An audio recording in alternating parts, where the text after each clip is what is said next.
Hello, this is Emma Ghaffari and welcome to Weekly World Climate Change News.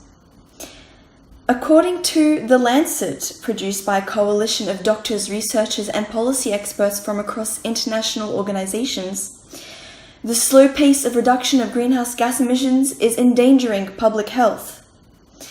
The heat waves and infectious diseases were cited as two of the gravest threats, especially for vulnerable populations. Early warning signs include the spread of vector-borne diseases, work hours lost to extreme heat, and a decline in food security. The Norwegian Parliament voted for Norway to become the first country to ban its biofuel industry from importing deforestation-linked palm oil from 2020. Environmentalists celebrated the move as a victory for rainforests, the climate, and endangered species such as orangutans that have lost their habitats due to palm oil production in Indonesia and Malaysia. It also sets a major precedent for other nations. The Indonesian government, as well as the country's palm oil producers, expressed concern about Norway's vote, mentioning that other countries may follow in Norway's footsteps. Luxembourg, the EU's second smallest member state, is about to become the world's first country to make all its public transport free under the new government's efforts to curb traffic congestion and benefit the environment. Youth already travel for free, and many commuters qualify for a pass that allows free travel on all public transport for a year. However, this initiative will end all fares for trains, trams and buses by the summer of 2019.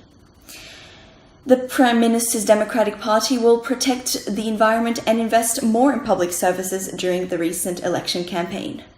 102 sea turtles inhabiting the Atlantic and Pacific Oceans and the Mediterranean Sea were the subject of a study by the University of Exeter and Plymouth Marine Laboratory.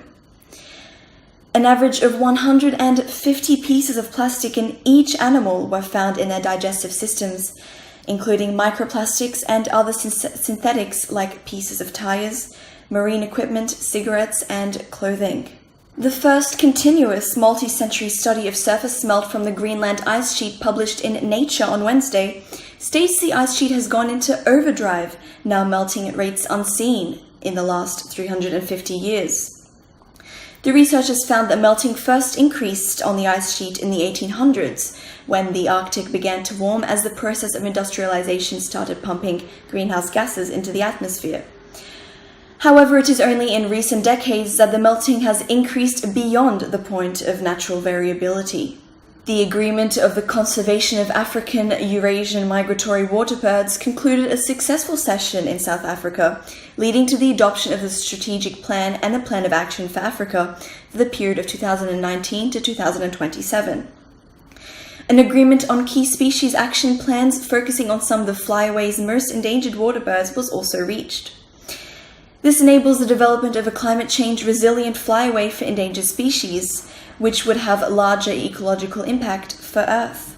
The JRC released the Global Energy and Climate Outlook 2018 during the COP24 in Poland, stating that the global greenhouse gas emissions needed to drop to net zero by 2065. The report analyzes the strategies that need to be followed to limit climate change to well below 2 degrees Celsius and the low greenhouse gas emissions economically compatible with these targets that need to be adopted by countries around the world.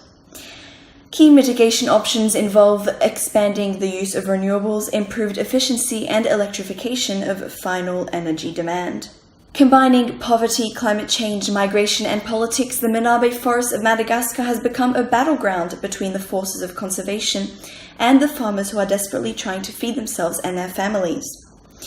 While the farmers have been pushed to these conditions by several uncontrollable factors, it has been recognized that in the long run, destruction of the forest for short-term farming solutions will only spell doom.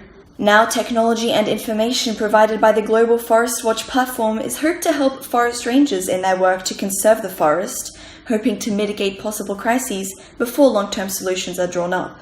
Livelihoods of the people of North Darfur, South Sudan has begun to slowly change for the better after years of UN-held initiatives undertaken in partnership with several NGOs and local government. Water-spreading weirs, community forests and nurseries having been created, there has been a visible reduction of soil erosion, community tensions and negative impact of climate change.